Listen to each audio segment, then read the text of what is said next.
Hey everyone, welcome back to Hit Wicket. So here is my second Ashes Test preview. Once again, I'm taking my film outside because it's a pretty nice day and don't want to be just cuddled up inside, always taking videos in there. But yeah, so the first test was at the end an absolute domination by Australia. They nearly won by an innings and England had a lot of question marks behind them. I think going into the second test, from the Australian side of things, there's not too many things to worry about. Most people were in the runs. Warner got back in the runs in Test cricket. Labuschagne, they're not going to worry about Smith. Travis Head got runs. Alex Carey took 8 catches, and all the bowlers are pretty good. I think obviously Hazelwood's out, and I think there'll be a straight swap with Jai Richardson. But you can see my other video for that. Check the link in my bio. Maybe Marcus Harris for Khawaja. The only thing I'd say about that is I genuinely wanted Khawaja to be in the side from the first test, and I think a lot of Australians are with me too on that, and not just Australians, even other fans. But as they've given Harris the first test, from a non-biased perspective, if you give a player one test and then drop him, that's not really giving a good sign. So I think you have to probably give him 2 tests at least, and if he fails again, then you can drop him. So I don't think they'll change the team. They'll probably go into the same side, excluding the Hazelwood injury replacement, which they have to go in with. From the England side of things, now that team is going to have a lot of changes probably going into the pink ball test. The way they've planned it out by not playing Gordon Anderson at the Gabba, it seems like they want to guarantee the pink ball test as a victory and take this series into the later stages, instead of wasting Anderson and Broad at the Gabba and still losing.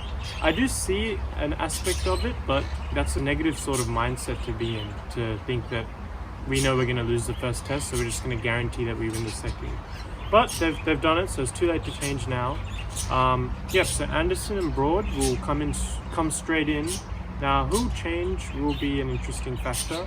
I think Mark Wood bowled brilliantly with absolute gas at the Gabba, and you do need that sometimes if the wicket is dead and whatnot. Ollie Robinson was alright, but his pace has really declined as the days went on because he hasn't played in these hot conditions as of yet. Chris Woakes, who is a good swing bowler, and I think he will do good in pink ball conditions. And then the spinner Jack Leach, who got absolutely just murdered by the Australian batsmen. So I think, first of all, Jack Leach will be dropped. James Anderson will come in for him. Stuart Broad will probably come in for Chris Woakes, I'd have to say. And I think Mark Wood and Ollie Robinson will stay. If Ollie Robinson is not 100% for his fitness-wise, then I think Chris Woakes stays. Or if Mark Wood's not 100%, then Chris Woakes stays. So if everyone's fit, then I would go with the 4 bowlers being Robinson, Wood, Anderson and Broad. And for the batsman wise, I think England, although they did collapse, and yes, Burns was ripped apart, Hamid actually looked alright for his 2 starts. Root got runs, Milan got runs. Stokes is his first professional game back in a long time. Butler had a good counter-attack. Pope had a decent start. I don't think there's too much to worry for England in terms of batting. They did all get starts basically, so I think they'll go in with the same batsmen. I wouldn't put too much pressure on my batsmen there, and Stokes should eventually come good if I think later on down the series with more professional cricket under his belt.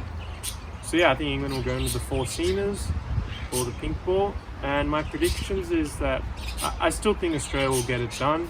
Australia do have the superior batting lineup, and especially with Travis Head scoring runs, since there was a little bit of doubt on him. Warner also scoring runs. They got a lot of good batsmen going into this match, and England are going to have to bat out of their socks to save this game and this series. I think for England to even stand a chance, Joe Root will have to get 100, and someone else is going to have to make some really serious contribution of at least 80 or 80 plus score, also 100 to join Joe Root. Yeah, I think Australia will take this game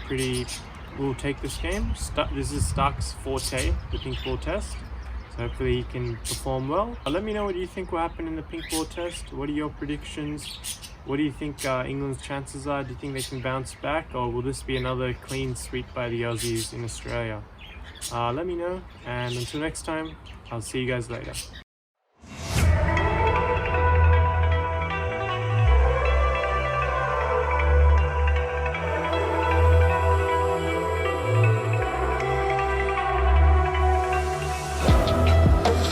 calm before the storm. Things aren't as